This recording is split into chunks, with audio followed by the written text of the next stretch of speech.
Mga katrops, welcome back ulit kayo sa aking channel Sports React PH at ngayon na ay pag-uusapan natin ang balitang ni Real Talk pa nga daw ni Coach Yeng Guiao ang mismong PBA at ang SMC teams.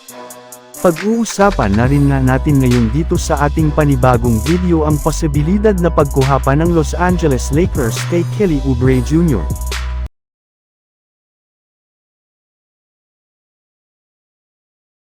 Kasabay nga ng pagtatapos ng 48th PBA Rookie Draft kagabi ay marami na nga ang pumuri at nagbigay dito ng komento. At kabilang na nga dyan ang head coach ng Rain or Shine na si Coach Yeng Guiao. Ayun nga sa naging pahayag nito sa harap ng media, napakalalim nga daw talaga ng draft ngayong taon gayong napakarami nga daw ditong mga players na talentado. Kaya ito na nga daw po ang tamang panahon para magpalakas ang mga kupunan katulad na lamang ng Rain or Shine na nakakuha ng 6 na rookie sa PBA draft. Pero inamin rin naman nga nito na hindi agad-agad makakapag-contribute ang kanilang mga rookie sa kanilang team gayong kailangan pa nga nilang maghintay ng mas matagal bago sila tuluyang sumakto sa kanilang rotation. Ang maganda pa nga dyan mga katrops, ay halos wala nga daw pong nakuhang top picks dito ang malalakas na team sa PBA katulad na lamang ng Talk and Text, Magnolia at ang Ginebra.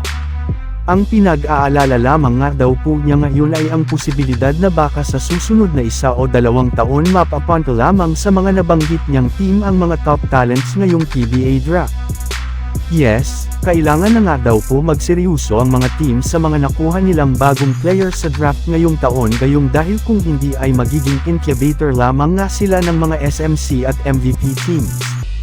Samantala pumunta naman tayo sa ating sunod na pag-uusapan ngayon sa posibilidad na pagkuha pa ng Los Angeles Lakers kay Kelly Oubre Jr. Katulad nga mga katrops, nang naibalita ko sa inyo, bagamat man nga kompleto na ang 14-man lineup ng Los Angeles Lakers para sa darating na season ay may ilang players pero naman nga daw po ang napupusuan nilang kunin sa loob ng free agency markets.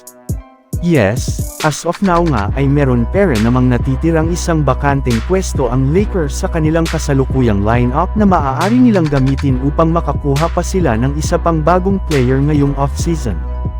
At isa nga sa mga nabanggit na player na possible nga daw pong kunin at papirmahin pa ngayon ng Los Angeles Lakers ay walang iba kundi si Kelly Oubre Jr., na hanggang ngayon nga ay isa pere naman na ganap na unrestricted free agent matapos siyang hindi nakunin muli ng Charlotte Hornets.